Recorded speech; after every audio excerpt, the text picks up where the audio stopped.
कहानी है 25 जनवरी 2018 की। मेरे पिताजी का स्वास्थ्य बहुत ख़राब था और लगभग चलने की स्थिति भी नहीं थी और 26 जनवरी 2019 का कार्यक्रम लगा हुआ था। मैंने पिताजी से कहा कि चलिए आपको बरेली में दिखा लाते हैं, क्योंकि उनका इलाज वहीं से चल रहा था। पिताजी ने बड़ा ही मन से दुखी होकर कहा कि बेटा, मेरे कारण तुम्हारे बच्चों का कभी नुकसान नहीं होना चाहिए। तुम एक काम करो, तो अपना 26 जनवरी का कार्यक्रम निपटा लो, फिर हम चलेंगे। और आज ही के दिन 27 जनवरी 2019 को मुझे पता चला कि उनको कैंसर है। बड़ा अजीब सा मौका था मेरे लिए कि कैसे रिएक्ट करूं, क्या करूं। पर मैं अपने पिताजी की उस बात से एक चीज़ सीखा कि ज्ञान का कोई मोल नहीं है। यदि आप किसी को भी कुछ देना चाहते हैं तो वो ज्ञान दे दीजिए। आज उन्हीं की याद में 26 जनवरी 2023 को मैंने माँ सरस्वती, प्रकृति का संजोग है कि जो गणतंत्र दिवस और बसंत पंचमी का पावन पर्व एक साथ पड़ा है, और अपने पूज्य पिताजी श्री छोटेलाल जी की स्मृति में मैंने पूर्व माध्यमिक विद्यालय कजरी नूरपुर में माँ सरस्वती, जो कि हमारे सनातन धर्म में ज्ञान का प्रतिमूर्ति मानी गई है, उनकी प्रतिमा का स्थापना आदरणीय श्रीमती राणा ज़ैदी के कर कमलों द्वारा।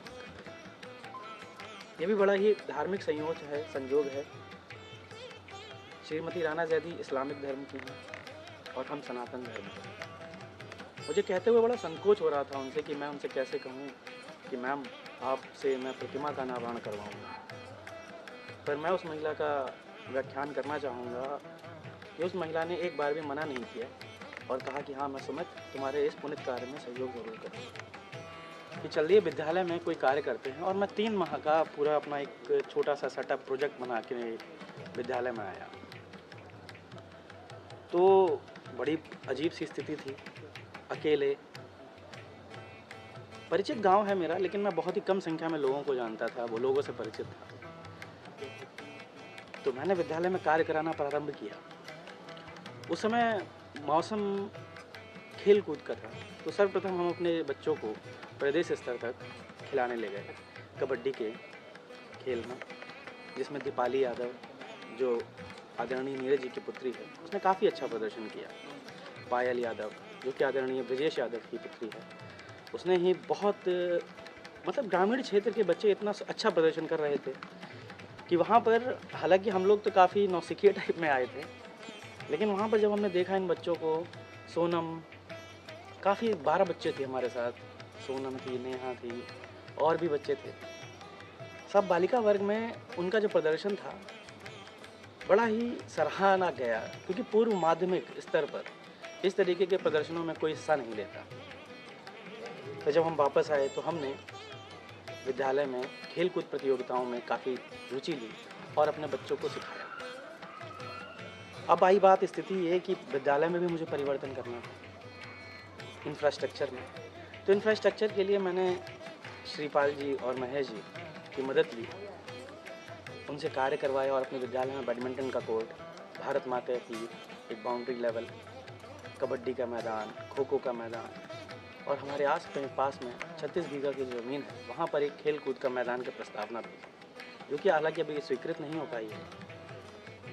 इस समय मैंने एक चीज़ महसूस की, जब आप ग्रामीण स्तर पर आते हैं तो यहाँ पर आपको बहुत अनजान लोग ऐसे मिल जाते हैं जो आपके अपने होते हैं। जैसे में ही मेरा परिवार, मेरे बड़े भाई विनोद भैया, मेरे ताऊ जी श्री मेवाराम आर्य ने पूर्ण सहयोग किया और पूर्व माध्यमिक विद्यालय कजरी नूरपुर में, फुलवारी में पूर्ण सहयोग किया। विभिन्न प्रकार की, भांति भांति प्रकार की फुलवारी उन्होंने लगवाई। मेरे बड़े भाई में सही है, विनोद जी ने, जो भी राजमिस्त्री का कार्य वो जानते हैं, विद्युत का भी थोड़ा बहुत कार्य जानते हैं, उन्होंने अपने स्तर से बिना किसी शुल्क के पूर्ण सहयोग किया और विद्यालय में ये आपको जो सरस्वती माता की प्रतिमा दिख रही हैं, इसकी स्थापना उन्हीं ने की है। ये बैडमिंटन कोर्ट जो आपको वहाँ पे अभी हम दिखाएंगे, वो भी उन्होंने काफ़ी मदद की है उसमें। और बाउंड्री वॉल टूट रही थी, उसको भी जोड़ा उन्होंने बिना किसी शुल्क के। अब आई बात, भाई कोई भी कार्य करने के लिए आपको लिपिबद्ध होना चाहिए। लिपिबद्ध होने के लिए हमारी मुलाकात श्री विजेश यादव से हुई।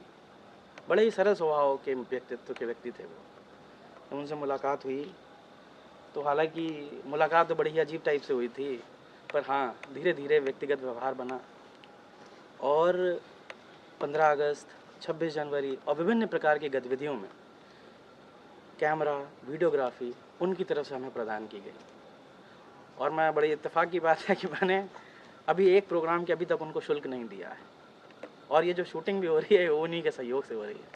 और मैं बहुत बहुत धन्यवाद प्रेषित करता हूँ। और सबसे ज़्यादा मैं धन्यवाद प्रेषित करता हूँ अपने छोटे छोटे नन्हे बच्चों का, श्लोक, अभिषेक, देव, पारस, अखिलेश, ब्रिजेश, सुमित और नौनिहाल प्रांजल, मदारीपुर से एक बच्चा आता है राहुल। ऐसे प्रकार के बहुत बच्चे मिले हमें। पायल यादव मिली जो अपनी न्यू क्रिएटिविटी करती रहती थी। प्राची यादव, दीपाली यादव, सौम्या, रागिनी, देवराज, ये सारे वो बच्चे थे जिन्होंने निस्वार्थ भाव से विद्यालय में विभिन्न प्रकार की गतिविधियों में भाग लिया और सदैव विद्यालय का नाम ऊंचा करने के लिए प्रयासरत रहे। इसमें मेरे सहयोगी श्रीमती रेखा देवी, श्री रामेंद्र पाठक का भी काफ़ी योगदान रहा कि जिन्होंने मुझे समय दिया कि सुमित सर आप अपना कार्य करें, हम आपके साथ हैं। आदरणीय मेरे प्रिय मित्र अनुराग यादव, हमारे ग्राम प्रधान जी श्री विजय बहादुर, हमारे बड़े भाई मनोज यादव, इन सब ने भी काफ़ी योगदान दिया, वैचारिक योगदान दिया। अभी हमने 26 जनवरी का कार्यक्रम अपने ही स्तर से संपन्न कराया और बहुत ही कम बजट में संपन्न कराया। इस बात की मुझे बहुत ज़्यादा खुशी है। एक विनती है मेरी आप सभी लोगों से, एक व्यक्ति चाहे तो कुछ भी प्रयास करके बदल सकता है। जब मैं आया था तो मैं यही सोचता था कि विद्यालय में बिजली नहीं होगी, खाने को पता नहीं कैसा मिलेगा, क्योंकि मेरे को पर्सनल प्रॉब्लम्स हैं तो मैं ऑलिव ऑयल का खाना खाता हूँ। पर मैं 3 महीने यहाँ पे सरसों का तेल और मतलब मसाले वसाले सब खाता रहा, सेक्रीफाइस किए, लेकिन हाँ उसका रिज़ल्ट मिला। रिज़ल्ट ऐसा मिला है कि जो आप लोग देख रहे हैं अब, मैंने विभिन्न समूहों पर जब संदेश भेजे तो मुझे हर समूह पर प्रशंसा मिली।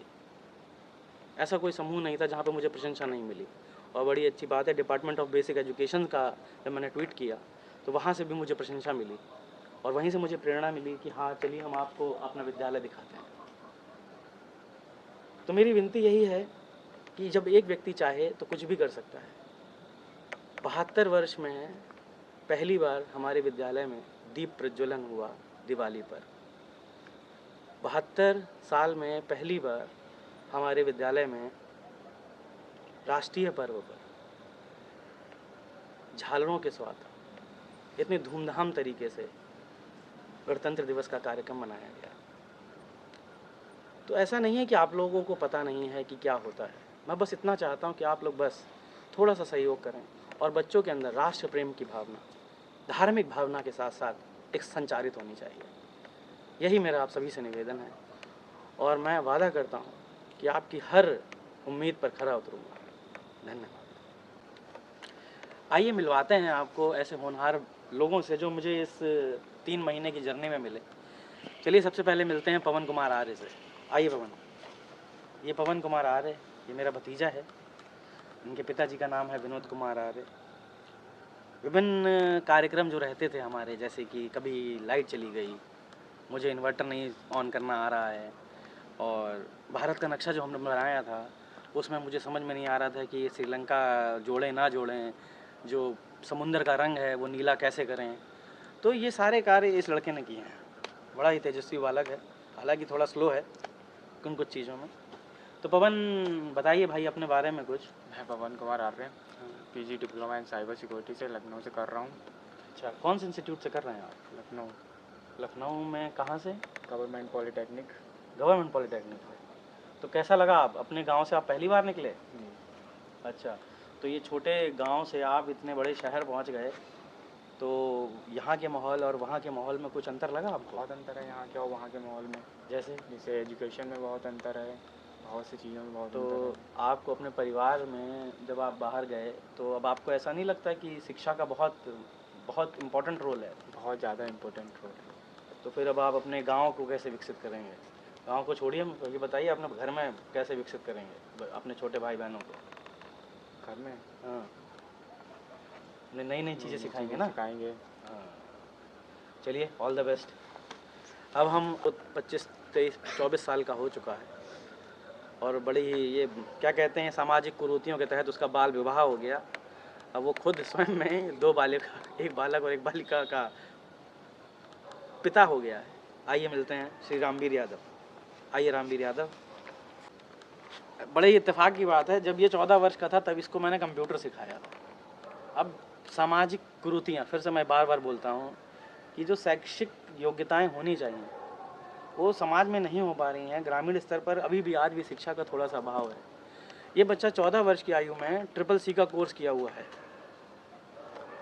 पर सामाजिक जिम्मेदारी, आर्थिक बोझ के तहत उसको पढ़ाई छोड़नी पड़ी और आज अपने पूरे समय अपने पिताजी का व्यवसाय संभाल रहा है और जितना भी समय मिलता है विद्यालय को देता है। विद्यालय में बहुत योगदान इस बच्चे का रहा है। जैसे कि हमारे लिए तो ये बांस लाना और कौन सा फसल बोई जाएगी इस समय, पानी कितना लगेगा, मेरे लिए तो ये सब चीज़ अनजानी थी। रामवीर ने मेरी बहुत हेल्प किया। रामवीर यादव, बताएं भाई, कैसा लगा आपको विद्यालय में 3 महीने हमसे मिलकर विद्यालय के लिए काम करके? तो विद्यालय के लिए जो आपने काम किया तो उसमें आपको कुछ लगा कि हाँ अच्छा हुआ, खराब हुआ? जी सर, इससे पहले ऐसा कभी नहीं हुआ है। तो आगे क्या है योजना कि हम विद्यालय के लिए हम करते रहेंगे? जी अब ठंडा जाएंगे? नहीं, हम करते रहेंगे। है ना? तो मैं यही चाहता हूँ कि आप सभी लोग भी बस इत्तू उत्तू सा, वो कहते हैं ना, बूंद बूंद सागर भरे, हमें बस बूंद बननी है। और जो शिक्षा के स्तर का जो कहा जाता है ना कि सरकारी विद्यालयों में विभिन्न प्रकार की गतिविधियाँ कराई जा रही हैं, तो मेरा मानना है कि जो शिक्षा का स्तर है वो विभिन्न प्रकार की गतिविधियों से ही चलेगा। बच्चे आजकल खेलना चाहते हैं और हमें ये नई नई गतिविधियाँ कराकर बच्चों को बस सिखाना है। सब कुछ हम उन बच्चों को पहले से पता होता है लगभग, बस हमको उनके प्याज की तरह उनकी परतें उतारनी है। और इसका बच्चा आता है तो जो वो बोलता है तो मुझे बड़ा अच्छा लगता है, बहुत बोलने वाला बच्चा है इसका। तो आगे भी मैं उम्मीद करूँगा रामवीर आप मेरे साथ रहें। जी सर। ठीक, चलिए, रेडी। अब मैं तो सिर्फ एक क्या कहता हूँ, कहानीकार हूँ। अब मैं आपको मिलाता हूँ ऐसी शख्सियत से जो डायरेक्टर है इस पिक्चर का, जिसने मुझे हर समय समझाया बड़े भाई की तरह, हर बात से मुझे इत्तला करा, जैसे कि कोई अपना समझा रहा हो। तो आइए मिलते हैं ब्रिजेश यादव से। ब्रिजेश यादव जी, प्लीज़ आइए। ब्रिजेश भैया, बहुत बहुत धन्यवाद। पहले तो गुरुजी नमस्ते। तो पहले तो ये बताइए, ये जो हमारा 3 महीने का कार्यक्रम था ये आपको कैसा लगा? जी बहुत अच्छा लगा। है ना? तो अब क्या लगता है, कुछ परिवर्तन आएगा कि नहीं? बिल्कुल आएगा गुरुजी, है ना? जब आप लगे हैं तो आएगा।